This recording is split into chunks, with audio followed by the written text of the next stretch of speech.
Γράφω. Θα σας δείξουμε πώς θα αλλάξετε μια σαμπρέλα στο ποδήλατο σας.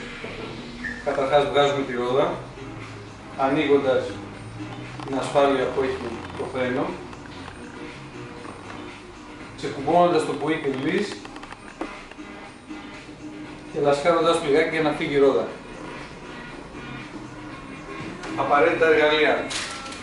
Μια σαμπρέλα, εξορκής ελαστικού και τρόμπα. Αφαιρούμε το καπάκι και την ασφάλεια της σαμπρέλας.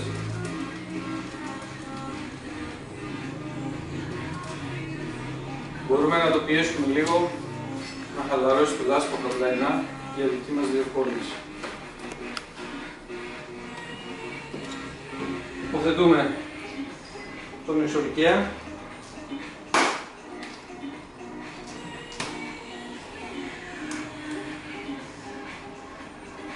Περισσότεροι έχουν μια εντοπή για να μας επιτρέπει να βάλουμε και έναν ακόμα. Και ανοίγουμε το λάστιχο λίγο παραπέρα.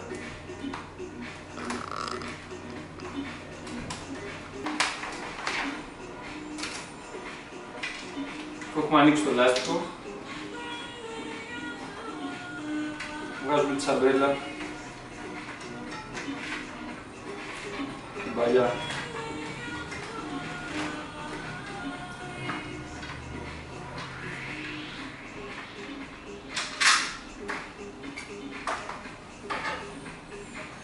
Ελέγχουμε το λάστιχο εσωτερικά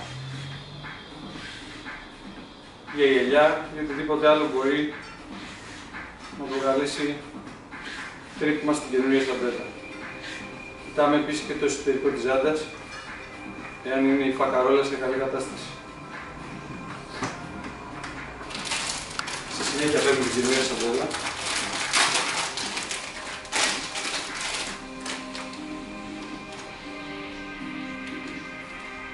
Την ανοίγουμε τελείως.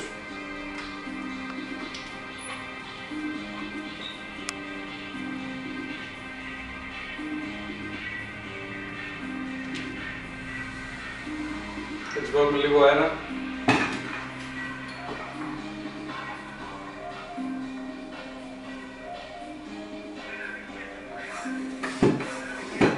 Θέλω να πάρει το σχήμα.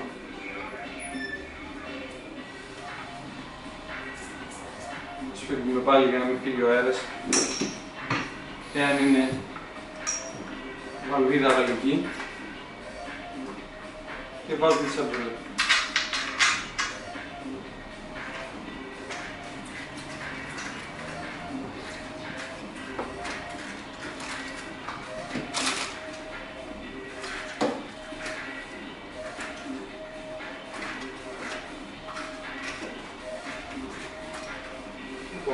Έχει μπει όλη η σαμπρέλα μέσα. Θα κλείσουμε και το λάστιχο τώρα, ξεκινώντας από την πλευρά της βαλβίδας. Συνεχίζοντας προς τα κάτω.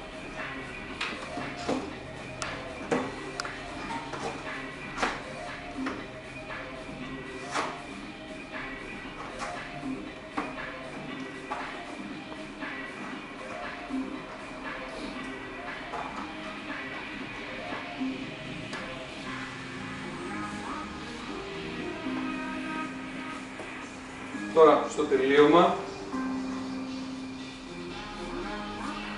άμα είναι σφιχτό, θα χρειαστούμε πάλι ένα λευγέ για να βάλουμε και το υπόλοιπο λάστιχο μέσα. Προσεκτικά, να μην τραυματίσουμε τη σαμπρέλα καινούρια.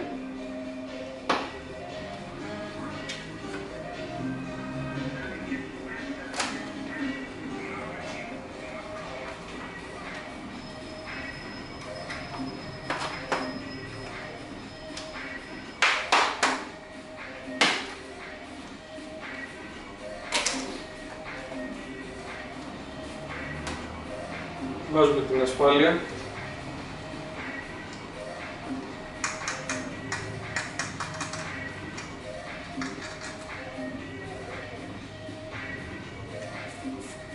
Ανοίγουμε την βαλβίδα και φουσκώνουμε τη ρόδα.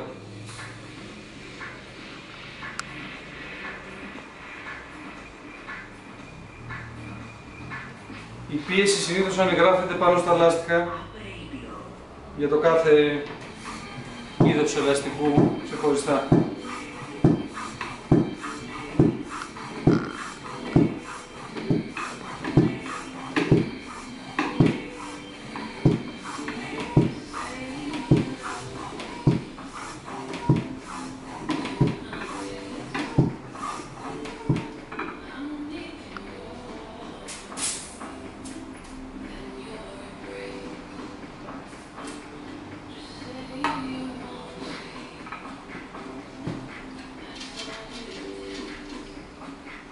Κλείνουμε τη βαλβίδα,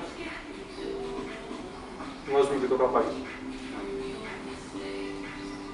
Ελέγχουμε ότι έχει μπει το λάστιχο κανονικά. Ξαναβάζουμε τη ρόδα στο ποδήλατο.